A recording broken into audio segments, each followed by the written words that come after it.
I've had enough of this.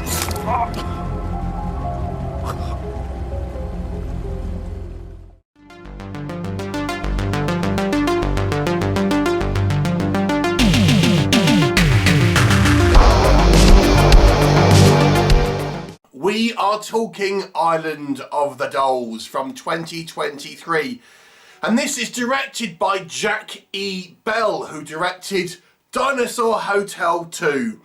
Now this is of course produced by none other than Scott Jeffrey, a name I'm sure you have heard me mentioned once or twice before. A prolific B-movie producer, also goes by the name of Scott Chambers and is in the Dr. Jekyll movie with Eddie Izzard, in case you want to know what he looks like.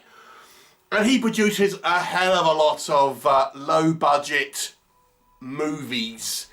And the Island of the Dolls is actually a real place in Mexico, apparently, and it is all these places where these dolls are kind of like tied up to trees. And there have been one or two other movies that have, you know, been called Island of the Dolls or had kind of scenes or based on there, things like this.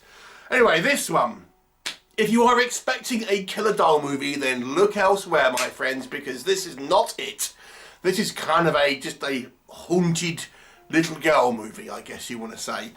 It focuses on three couples, a brother and sister, a couple and two podcasters, as they head off to this island to spend time there. And they're going to camp overnight and getting picked up the next day. One of the group has a kind of personal connection to something that's happened on this island. And there is this kind of legend, I guess you want to say, about the circumstances of the dolls there and how they represent an offering effectively to a kind of spirit. Anyway, once our kind of 6 people are there, things start to happen, we see spooky visions, people get possessed. What will happen? You'll have to watch the movie and find out. So, let's discuss the positives. We're going to start with the positives as normal. Okay. Now, one thing I was surprised about in this movie is we have this kind of ghostly girl, and the actual VFX, I gotta say, were actually fairly good. I kind of liked it. So I think it's a mix between practical and kind of and like CGI touch-ups. But I gotta say, I thought, well, we don't see a hell of a lot, which is surprising because I think the VFX aren't bad here. But when we do see her, I thought, wow, do you know what? That looks pretty freaky looking. So, you know, low budget movie, fairly kind of decent effects in regards to this kind of haunted sort of teenage girl, I guess. I thought it looked pretty good. Used sparingly, which is maybe a good thing, maybe not. But, you know, when we do see her, when she's not possessing people anyway, gotta say, yeah, pretty good. Now, take this as a positive or negative. This movie tries to be a kind of dramatic movie.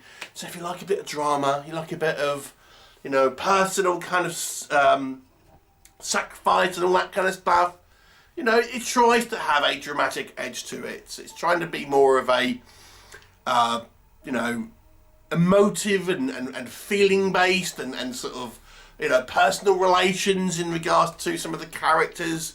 Movie kind of rather than an out and out scary film with, you know, genuine kind of creepiness or anything like that.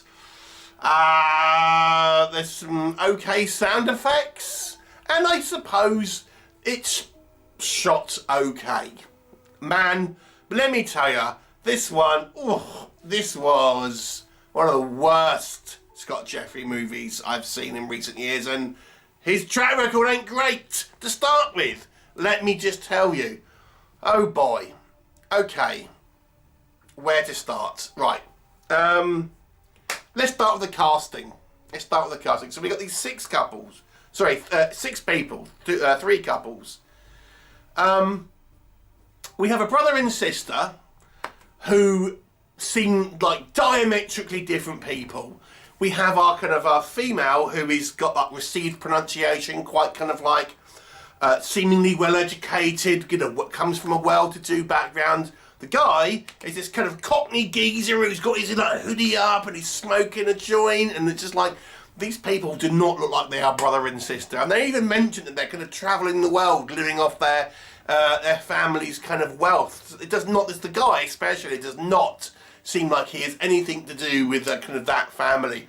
Poor casting, or the guy can't do anything other than his kind of natural kind of geezer accent. So, there you go.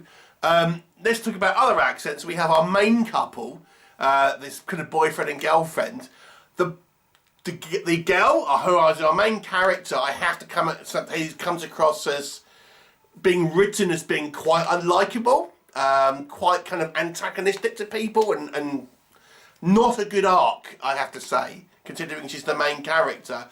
Her boyfriend, I think, is trying to do an American accent. A lot of the time, especially Scott Jeffrey movies, will try and have, you know, put an American accent so it's easier to sell to kind of American audiences.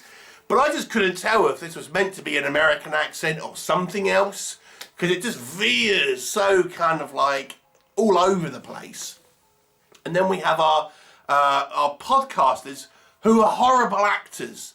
So we are not setting up with a particular kind of like great central set of characters for a dramatic movie. This movie is way too talky.